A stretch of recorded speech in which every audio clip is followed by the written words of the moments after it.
Noong Abril 16, 2014, isang trahedya ang tumatak sa kasaysayan ng South Korea.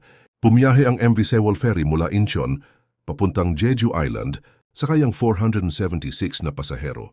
Karamihan sa kanila ay mga estudyante, 325 ay mula sa Danwon High School, mga kabataang sabik sa kanilang field trip, dala ang kasiyahan ng paglalakbay at inaasahang masayang alaala kasama ang kanilang mga kaklase.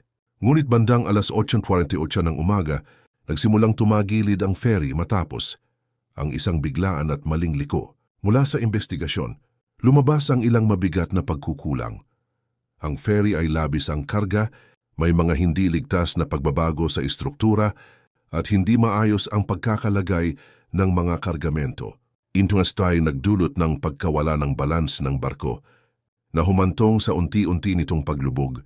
Habang lumulubog ang MV Sewol, inabisuhan ang mga pasahero na manatili sa kanilang mga pwesto. Isang kautusang nagbunga ng matinding panganib. Marami sa mga estudyante ang nanatili sa loob ng cabin umaasang maililigtas. Subalit, naging mabagal at hindi sapat ang pagtugon sa insidente. Sa oras na sinimula ng malawakang pagsagip, huli na para sa marami.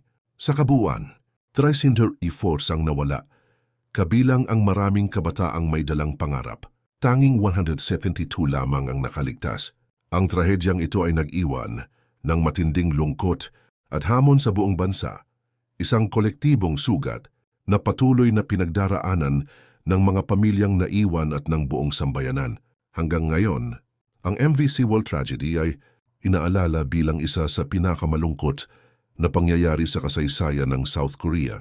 Sa mga paaralan, sa mga lansangan at sa puso ng bawat mamamayan, hindi nakakalimutan ang alaala ng mga nawala. Patuloy ang panawagan na matuto mula sa nakaraan at igalang ang alaala ng bawat buhay na nawala.